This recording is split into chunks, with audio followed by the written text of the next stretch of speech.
do I think addiction is a disease or not? Let's talk about it. So most of the times the argument is whether addiction is a choice or it's a disease. As a recovering addict who struggled with addiction for many, many, many years, I think I have expert opinion on this matter.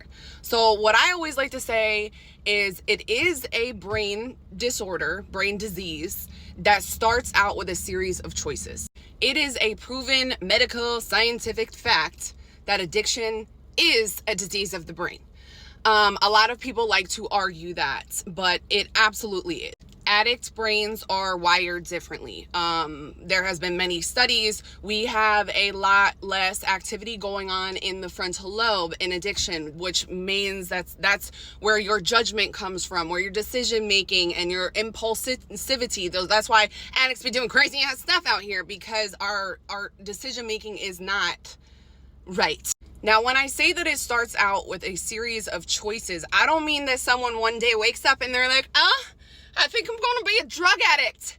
I think that's what I want to be when I grow up. That's normally not how it goes. Most people do not, think that's what they want to be when they ask you, like in elementary school, what you're going to be when you grow up. Most people do not want to be an addict. For me personally, it started out with a lot of innocent choices. I also had underlying mental health issues from a very, very young age. I was extremely depressed as a child. I was on Prozac by the time I was 11, 12. I was self-harming before I even touched substances. Like, there was something not right up here. I was always missing something I did not feel a part of. I felt there was something wrong with me that nothing fixed until I, started experimenting with the other normal kids at school when they started smoking or drinking and stuff like that. And once I was opened to that realm of like, oh my God, I feel normal and I don't have to feel how I'm feeling at that young of an age where your frontal lobe is not anywhere near, formed enough to be making these decisions. It was already over for me. My friends, they did substances and they were fine because they had a normal brain. Mine did not work that way. I didn't just go right to being a dope fiend. Like, that's not how it went. It started out with these little innocent things, and people will say, well, you should have known not to experiment with that.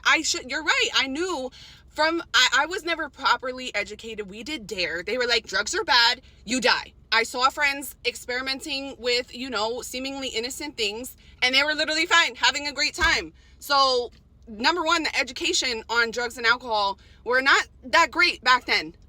So I was scared as hell. I remember being like 8 or 9, and one of my friends had a bag, like he had already started smoking, and I stomped it out at Franklin Park, okay, in New York. And I was like, that's disgusting. You are going to die, okay? A couple years later, I was smoking and drinking and everything was literally fine. Addiction is also a progressive disease. A progressive, let's say it together, progressive, which means that it progresses, okay? So you get a little bit of something that you like, and it's going to lower your inhibitions to try other things. And it's a gateway, okay? A lot of people say weed is not a gateway drug. For me and for my brain, it was. I tried little things, I tried the normal, just smoking and drinking like all the other kids were doing, and they reacted normally. My brain did not. I finally felt like I didn't have to deal with how terrible I was feeling inside. It like took that away. And at that age, your decision making is not the greatest. So this is where the aspect of it becoming it is a disease comes into play, because addict brains react differently. It doesn't matter how old you are. Even if you're older, if someone gets prescribed pain medication or they make a few bad choices and all of a sudden they are thrown up in the life of addiction, and it's so hard to get out, because once you are in it, your brain actually changes, your wiring changes, and you go full just completely focused on that thing. That becomes all that matters and whatever. And I do believe that there is different levels of addiction. Whenever I make these videos, there's people that like, I was an addict for this many years and I just stopped. I literally just stopped. So it is a choice. You can just stop.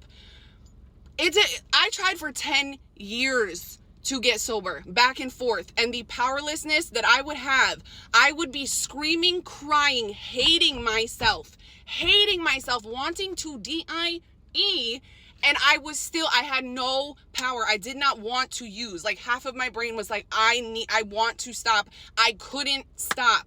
And that's what people don't get. And if you haven't been through it yourself to the point of where you are that powerless and unmanageable, where you can't stop, you don't fully understand the addict brain. I'm sorry, you don't. For the people that, struggle with addiction that could just stop, I love that for you. I love that for you. That is not how it worked out for me. And I tried and I tried and I tried and I tried for years until after 10 years, I finally got it. Okay. Do you think I would have spent over a decade of my life struggling with that if it was just like a choice for me? I made the choice multiple times to try to get help. I tried to get help. I went to meetings. I did all of these things, but the addiction was so strong that I just could not get it for so long. And that's how it goes for so many people. People don't realize this. They're choosing to make their life like this. At a certain point, you do have to choose to be open to getting help, right? Absolutely. That is also a choice. I was always trying. I had a really hard time succeeding until this time around, and I'm over 5.5 years clean at this point. But it was really, really, really hard, seemingly impossible for so many years. And that's what people don't get. When you are in it, your brain is not your brain. It's just fully focused on that. Nothing else matters, okay? Your brain is not, it's like it's hijacked.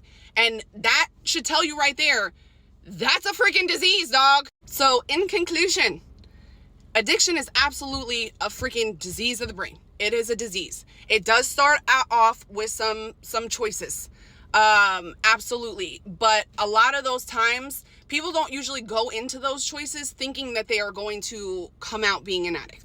That's not normally how it goes. Normally it starts out with something as innocent as, experimenting as a middle school, high schooler, or, getting prescribed a medication. Do you know how many people have gone and become full-blown addicts just from getting prescribed something by their doctor?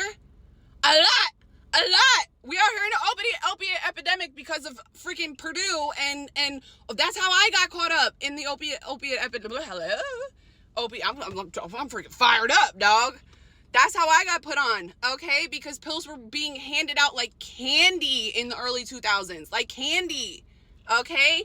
Oxy 80s, that's what took me down. That's what really gripped me, and that's what changed my absolute life, and I had no idea what I was getting myself into. Zero idea. I didn't go into that, fully open-minded. Did I make the choice to try that and to do that? Absolutely. Not the right choice. But at the time, my brain was already wired that way. So I hope that makes any type of sense. I encourage people that don't understand it and that think it is a choice to just really look at it. If you haven't been in those shoes yourself, please don't judge. Respectfully, you don't know what the hell you're talking about. I'm going to be so freaking for real. If it wasn't a disease, everyone would be sober. Okay? That's how it goes. That's the reality of it.